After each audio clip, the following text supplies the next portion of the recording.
എല്ലാവർക്കും നമസ്കാരം. നമ്മുടെ നാട്ടിലൊക്കെ ഒരു ശീലമുണ്ട്. നമ്മളൊക്കെ ഈ പലരും ടൂറിന് പോകുമ്പോൾ പോകുന്ന വഴിക്ക് കുടുംബമായിട്ടൊക്കെ അങ്ങ് പോകും. വീട് ഒക്കെ ഇതുപോലെ പൂട്ടി താക്കോലൊക്കെ ആയിട്ട് ടൂറ് പോകുന്നിട്ട് ഓരോ സ്ഥലങ്ങളിലൊക്കെ ചെന്നിട്ട് നമ്മുടെ ഉല്ലാസ പരിപാടികളിലൊക്കെ ഫോട്ടോ എടുത്ത് വീഡിയോ ഒക്കെ എടുത്ത് നിരന്തരമായിട്ട് നമ്മുടെ ഫേസ്ബുക്കിലും ഒക്കെ ഇട്ട് പബ്ലിഷ് ചെയ്യുന്ന ഒരു പരിപാടിയുണ്ട്. അത് വളരെ അപകടമാണ് കേട്ടോ.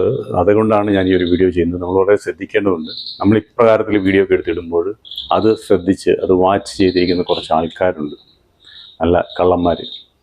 അപ്പം അവർ ആ സമയം നോക്കി നമ്മുടെ വീട്ടിൽ കയറി മറ്റ് മോഷണം ഒക്കെ നടത്താനായിട്ട് ഒരു ചാൻസ് നമ്മൾ അതിൽ നിന്ന് കൊടുക്കുകയാണ് നമ്മൾ ഓർക്കുക. നേരെയൊക്കെ നമ്മളിങ്ങനെ പോകുമ്പോൾ പോലീസ് സ്റ്റേഷനിലൊക്കെ ഇൻഫോം ചെയ്ത് ഫോണിൽ കൂടെ ഒക്കെ വിളിച്ച് പറയുകയൊക്കെ ചെയ്തിട്ടാണ് പോകാറുള്ളത്. ഇപ്പം നമുക്ക് ഒരു ആപ്ലിക്കേഷനുണ്ട്, ഒരു ആപ്പുണ്ട്, പോൾ ആപ്പ് എന്ന് പറയുന്ന ഒരു ആപ്പ് ഡൗൺലോഡ് ചെയ്ത് കഴിഞ്ഞാൽ തീർച്ചയായിട്ടും നമുക്ക് ഇതിൻ്റെ അകത്ത് തന്നെ നമുക്ക് പോലീസിൻ്റെ സർവൈലൻസ് കിട്ടുവാനുള്ള കാര്യങ്ങൾ ചെയ്യാം. ഞാൻ അതിൻ്റെ കൃത്യമായ കാര്യങ്ങൾ എപ്രകാരത്തിലാണ് ചെയ്യുന്നതെന്ന് പറഞ്ഞു തരാം.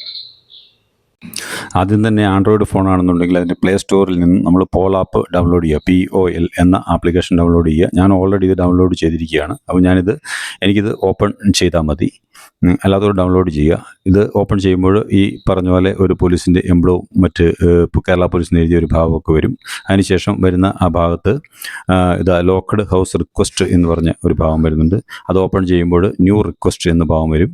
അവിടെ നമ്മുടെ ഫോൺ നമ്പർ, അതുപോലെ നമ്മുടെ പേര്, എന്ന് മുതൽ എന്ന് വരെയാണ് നമ്മൾ പോകുന്നത്, ഫ്രം ടു ഡേറ്റ്, ഹൗസിൻ്റെ വീട്ടുപേര്, street name, locality, nearest landmark, police district ഏത് ഡിസ്ട്രിക്റ്റാണെന്നുള്ള വിവരം, ജില്ല, അതുപോലെ പോലീസ് സ്റ്റേഷൻ, പിന്നെ കൂടാതെ നൈബർ അല്ലെങ്കിൽ റിലേറ്റീവിൻ്റെ പേര്, അവരുടെ കോൺടാക്ട് നമ്പറൊക്കെ കൊടുക്കുക.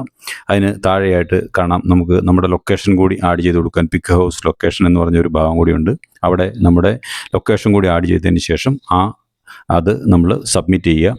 അതിനുശേഷം നമ്മുടെ വീട് പോലീസിൻ്റെ സർവൈലൻസിൽ തന്നെ ഉണ്ടാവും നമ്മൾ തിരിച്ചു വരുന്നിടം വരെ. ഒരിക്കൽ കൂടി പറയുകയാണ്, നമ്മൾ എവിടെയെങ്കിലും വീട് പൂട്ടി പുറത്ത് പോകുന്നുണ്ടെങ്കിൽ, എവിടെ യാത്ര പോകുന്നുണ്ടെങ്കിൽ, നമ്മൾ തിരിച്ചു വന്നതിന് ശേഷം മാത്രം നമ്മളെടുക്കുന്ന ഫോട്ടോകൾ ഇതുപോലുള്ള സോഷ്യൽ മീഡിയയിൽ പോസ്റ്റ് ചെയ്യാൻ വളരെയധികം ശ്രദ്ധിക്കുക. Thank you.